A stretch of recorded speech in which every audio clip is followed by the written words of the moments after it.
Hoje vamos olhar para dentro de uma das mais eficazes e, francamente, aterradoras máquinas de propaganda da história.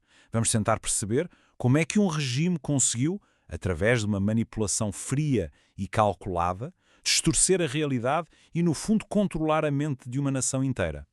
E a questão que está no centro de tudo isto é esta. Será que uma mentira, mas uma mentira mesmo colossal, se for repetida vezes sem conta, pode realmente moldar a realidade de um país inteiro? É uma pergunta desconfortável, mas é essencial para entendermos o que vem a seguir. Ora, para percebermos isto, o nosso caminho vai ser o seguinte. Primeiro, vamos ver o contexto de uma nação que já estava fragilizada. Depois, vamos conhecer as mentes por trás de toda a operação e espreitar um manual de manipulação que eles usaram. A seguir, veremos como é que eles conseguiram tomar conta de todos os meios de comunicação. E no fim, vamos ligar os pontos e pensar no que é que esta história nos pode ensinar sobre o mundo em que vivemos hoje. Tudo começa aqui, num terreno que já estava, digamos, perfeitamente adubado para o extremismo. Para se perceber a ascensão do nazismo, temos mesmo de recuar ao caos que era a Alemanha, logo a seguir à Primeira Guerra Mundial. A chamada República de Weimar nasceu literalmente num caldeirão de crise e descontentamento. Pensemos nisto. Primeiro, em 1919, a humilhação do Tratado de Versalhes, que pôs o país de joelhos. Depois, em 1923, a hiperinflação, que fez com que o dinheiro perdesse o valor e destruiu as poupanças de uma vida. E como se não bastasse, em 1929, a Grande Depressão atira o país para o desemprego e para o desespero. Era este o cenário. Um coquetel de crise, raiva e medo. O ambiente perfeito para o extremismo florescer. E foi precisamente neste clima de caos que surgiram as duas figuras-chave, os verdadeiros arquitetos da propaganda nazi. Por um lado, Adolf Hitler, o orador, e por outro, Joseph Goebbels, o estratega por trás de tudo. Eles funcionavam quase como duas faces da mesma moeda, sabe? E os seus papéis eram totalmente complementares. Hitler era o rosto público, o ator que conseguia hipnotizar multidões com pura emoção. Mas nos bastidores, o Goebbels era o arquiteto frio, o cérebro metódico que garantia o controle absoluto de toda a informação. Um incendiava as massas, o outro construía a máquina que mantinha o fogo aceso. E o que é fascinante e ao mesmo tempo assustador é que nada disto era ao acaso. Era tudo puro teatro. Hitler subia ao palco, começava a falar com uma voz calma, quase baixa, e depois ia subindo, numa escalada de emoção até atingir um clímax frenético. Usava frases curtas, slogans fáceis de decorar, que se cravavam na mente. As pausas, os silêncios, tudo era calculado para aumentar a tensão. Até o facto de chegar tarde era de propósito, para deixar a multidão em pulgas, a ferver em antecipação. Era uma performance, ensaiada ao mais ínfimo detalhe. Pois, e enquanto Hitler estava no palco, Goebbels estava nos bastidores a construir a máquina. O objetivo dele era simples: infiltrar a ideologia nazi em cada canto da sociedade, em cada aspecto da vida alemã. Foi ele que organizou as famosas queimas de livros e foi ele um dos grandes instigadores da Noite de Cristal, aquele ataque brutal contra os judeus. E a filosofia dele, no fundo, era terrivelmente simples, mas eficaz. Uma mentira, se for repetida vezes suficientes com convicção suficiente, acaba por se tornar verdade. E essa filosofia não era só uma frase de efeito, era, na verdade, um autêntico manual de manipulação. Vamos agora abrir esse manual e ver as técnicas psicológicas que eram, de facto, a espinha dorsal de toda a estratégia. Então, como é que isto funcionava na prática? Bem, podemos dividir a estratégia em 4 passos fundamentais. Primeiro, simplificar tudo e repetir até à exaustão. Pegar em problemas complexos e transformá-los em slogans muito simples e depois martelar esses slogans sem parar. Segundo, usar esses slogans para manipular as emoções. Explorar o medo, o ódio, o orgulho, para, no fundo, desligar o pensamento crítico. O terceiro pilar era a grande mentira.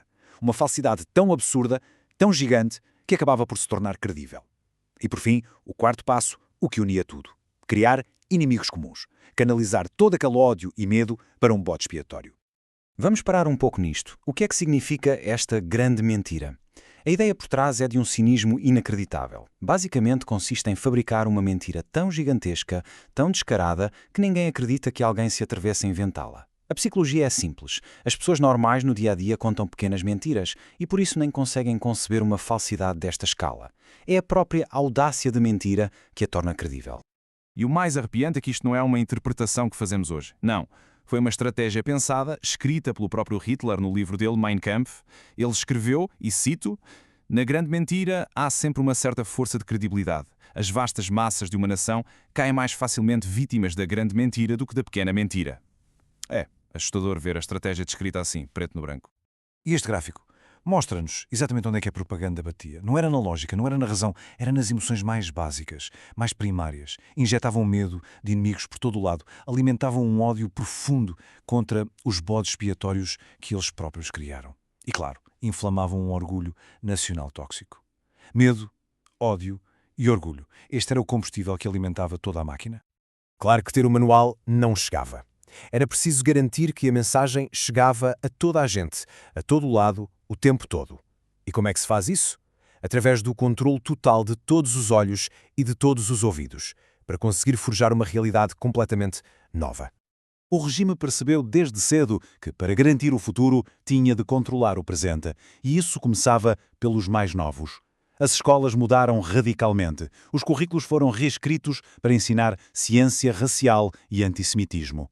A própria história foi alterada para glorificar a Alemanha e a inscrição na juventude hitleriana tornou-se obrigatória, onde o foco era disciplina, treino físico e, acima de tudo, uma lealdade absolutamente cega ao líder. E o controle sobre os meios de comunicação era absoluto, em todo o lado. O cinema, por exemplo, era usado para desumanizar os inimigos em filmes como O Judeu Eterno e, ao mesmo tempo, para glorificar o regime como em O Triunfo da Vontade. A rádio, com aparelhos baratos produzidos em massa, garantia que a voz do Führer entrava em todas as casas. E a imprensa, com jornais como Der Stürmer, era uma arma para incitar ao ódio e a esmagar qualquer tipo de oposição. Não havia simplesmente como escapar. E tudo isto leva-nos à parte final, e talvez a mais importante para nós hoje. Por que isto continua a ser relevante? Porque estas técnicas, estas mesmas técnicas de manipulação, encontraram novas formas, novas vidas, na nossa era digital. Quando olhamos para as técnicas deles e para o nosso mundo digital, os paralelos são francamente arrepiantes. Aquela ideia de simplificar e repetir, hoje, são os mesmos virais e as hashtags. A criação de inimigos comuns acontece todos os dias com os bodes expiatórios online. O controle centralizado dos mídia foi substituído por outra coisa, as câmaras de eco e as bolhas das redes sociais. E a grande mentira? Bem, ela renasceu sob a forma de campanhas de desinformação coordenadas que se espalham pelo mundo em segundos. E como se não bastasse, agora temos um novo elemento na equação, a inteligência artificial. Ferramentas como os deepfakes podem criar vídeos e áudios falsos que são hiperrealistas, tornando a desinformação mais convincente e muito mais difícil de detectar do que alguma vez foi. É a manipulação de massas elevada a um nível que, provavelmente, nem Goebbels poderia ter sonhado. E isto deixa-nos com uma pergunta final, uma pergunta que fica a pairar no ar.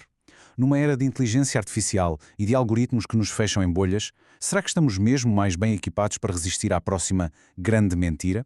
A história da propaganda nazi não é só um capítulo sombrio do passado, é um aviso constante sobre a fragilidade da verdade e sobre a importância, hoje mais do que nunca, de mantermos um pensamento crítico e vigilante,